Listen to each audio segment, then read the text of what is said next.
Hello everyone, welcome back to Rukshi vlogs. இன்றைக்கி நம்ம வீடியோவில் என்ன பார்க்க போகிறோம்னா சிக்கன் 65 ரெசிபி தான் பார்க்க போகிறோம். வாங்க நம்ம வீடியோக்குள்ளே போகலாம். அதுக்கு நான் ½ kg சிக்கன் கழுவி மஞ்சத்தூள் போட்டு வடிகட்டி எடுத்து வச்சுருக்கேன். இதுக்கு நான் 1 ஸ்பூன் இஞ்சி பூண்டு பேஸ்ட் போட்டுக்கிறேன்.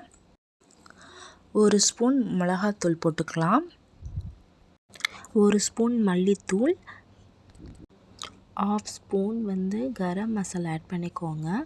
இது கூட நான் காஷ்மீரி மிளகாத்தூள் ஒரு 1 ஸ்பூன் ஆட் பண்ணிக்கிறேன்.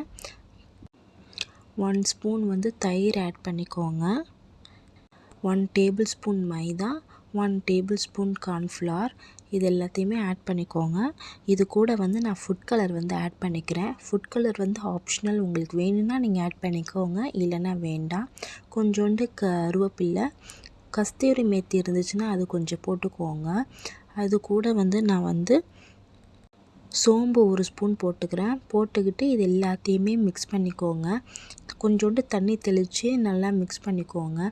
ரொம்பவும் தண்ணியாக இல்லாமல் பார்த்துக்கோங்க. ரொம்ப தண்ணியாக இருந்துச்சுன்னா நம்ம 65 பொரிக்கும் போது மேலே எண்ணெய் தெறிக்கும். அதனால தான் இதை கொஞ்சம் நேரம் ஊறட்டும். ஒரு 15 to 30 மினிட்ஸ் ஊறட்டும்.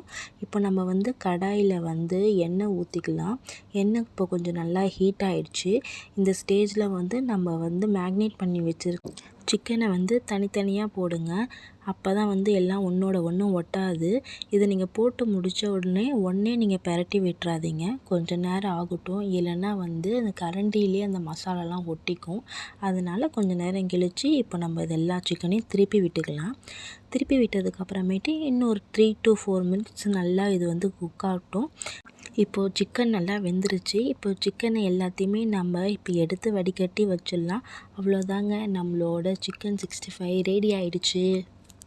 உங்களுக்கு இந்த வீடியோ பிடிச்சிருந்ததுன்னா லைக் பண்ணுங்கள், ஷேர் பண்ணுங்கள், கண்டிப்பாக சப்ஸ்கிரைப் பண்ணுங்கள். பக்கத்தில் இருக்க பெல் ஐக்கானை கிளிக் பண்ணிக்கோங்க. அப்போ தான் நான் போடுற வீடியோ உங்களுக்கு நோட்டிஃபிகேஷனாக வரும். தேங்க்யூ ஃபார் வாட்சிங்.